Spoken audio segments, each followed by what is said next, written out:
Hello అందరికీ ఈరోజు recipe వచ్చేసి డ్రై ఫ్రూట్స్ లడ్డు అండి. ఈ లడ్డు చేయడానికి అయితే కొంచెం కూడా షుగర్ అక్కర్లేదు, కొంచెం కూడా ఆయిల్ అక్కర్లేదు, నెయ్యి అక్కర్లేదు. అలానే మీరు కాస్ట్లీ పెట్టి కొన్ని ఖర్జూరాలు కూడా అక్కర్లేదండి. ఖర్జూరాలు ఏమీ లేకుండా ఖర్జూరం స్టైల్లో తయారు చేసుకుని మంచి డ్రై ఫ్రూట్స్ లడ్డు మీకు తయారైపోతుంది. అది ఎలా అంటారా, ఈ వీడియో చూస్తే మీకు అర్థమైపోతుంది. ముందుగా ఈ రెసిపీ కోసం అయితే ఒక 1 కప్ నిండా తురుముకున్న బెల్లాన్ని యాడ్ చేసుకోవాలి. 1 కప్పు బెల్లం అండి. ఈ 1 కప్ బెల్లాన్ని ప్యాన్లోకి యాడ్ చేసిన తర్వాత 1/2 కప్పు వరకు వాటర్ యాడ్ చేసుకొని ఆ బెల్లం మొత్తం కరిగే వరకు చక్కగా మిక్స్ చేసుకోవాలి. ఈ పాకంలోకి కొంచెం కూడా ఎక్స్ట్రా వాటర్ కానీ అలానే నెయ్యి కానీ ఆయిల్ కానీ ఏం వేయక్కర్లేదు. జస్ట్ ఆ వాటర్లో ఈ బెల్లం మొత్తం కరిగితే సెట్ అయిపోతుంది.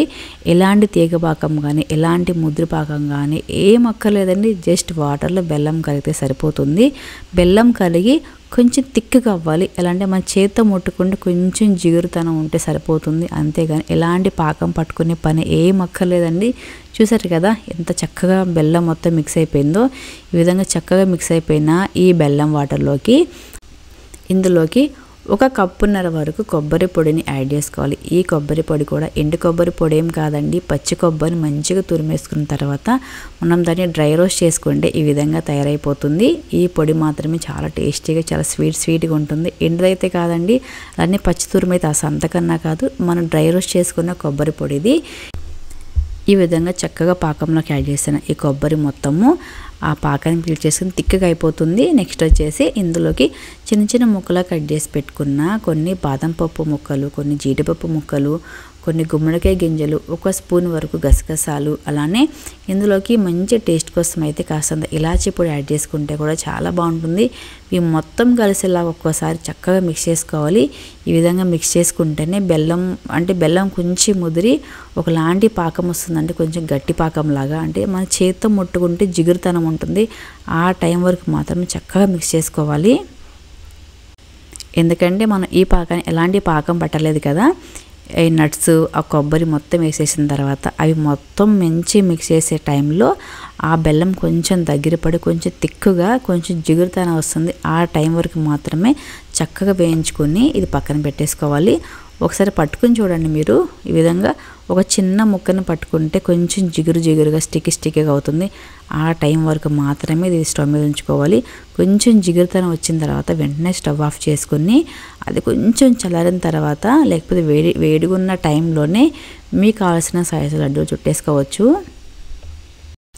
ఇక్కడ ఒక చిన్న విషయం చెప్పాలి మీకు. లడ్డు చుట్టే టైంలో లాస్ట్ ఉన్నదైతే కొంచెం గట్టిపడిపోతుంది. అలాంటి టైంలో కొంచెం చేతికి తొందరగా ఏం రాదండి అది మొత్తము.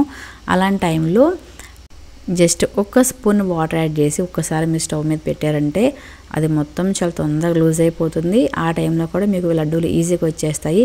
అలా కాకపోయినా సరే ఇది తీసుకెళ్ళి గిన్నె నేరుగా స్టవ్ మీద పెట్టేసినా సరే కొంచెం లూజ్ అయిపోతుంది. మీరు ఆ టైంలో కూడా కొంచెం ఫాస్ట్గా లడ్డు చేసేసారంటే చక్కగా లడ్డూలు కుదురుతాయి. దీనిలోకి ఎలాంటి ఆయిల్ కానీ నెయ్యి కానీ ఏం అక్కర్లేదండి. ఎందుకంటే మనం ఇందులోకి యాడ్ చేసిన కొబ్బరి పొడి వల్ల కొంచెం ఆయిల్ వచ్చేస్తుంది. ఎందుకంటే ఆ కొబ్బరిలో కొంచెం అంత ఆయిల్ ఉంటుంది కదా. సో అందుకని దీనిలోకి ఎలాంటి నెయ్యి కానీ ఆయిల్ కానీ ఏం అక్కర్లేదు. చూసారు కదా ఎంత సింపుల్గా మనం డ్రై ఫ్రూట్స్ లడ్డు తయారు చేసుకున్నాము. దీనిలోకి షుగర్ అక్కర్లేదు, అలా నెయ్యి అక్కర్లేదు, నూనె అక్కర్లేదు. ఎక్కువ రేట్లు పెట్టి కొన్ని ఖర్జూరాలు కూడా ఏం అక్కర్లేదండి. ఖర్జూరాలతో లేకుండా ఖర్జూర షేప్లో ఉండే లడ్డూల్ని ఈ విధంగా ఈ స్టైల్లో ఈజీగా తయారు చేసుకోండి. ఈ లడ్డు చేయాలండి ఖర్జూరాలు ఏం అక్కర్లేదండి. మన దగ్గరలో ఉండే బెల్లం ఉంటే కూడా సరిపోతుంది. ఎంత సింపుల్ లడ్డు అయిపోయింది కదా, చాలా హెల్దీ లడ్డు కూడా. దీనిలో మీకు నచ్చినట్లయితే ఎన్ని డ్రై నట్స్ ఏమైనా యాడ్ చేసుకోవచ్చు. చక్కగా ఈ విధంగా లడ్డు వచ్చేస్తుంది చేతికి. బాగున్నాయి కదా లడ్డూస్ అయితే. మీరు ఈ విధంగా ఒకసారి తప్పకుండా ట్రై చేయండి, చాలా బాగా కుదురుతాయి కూడా. ఈ వీడియో కనుక మీకు నచ్చినట్లయితే ఒక లైక్ చేయండి. అలానే మరిన్ని వీడియోస్ కోసం నా ఛానల్ని సబ్స్క్రైబ్ చేసుకోండి. Thanks for the watching. Thank you.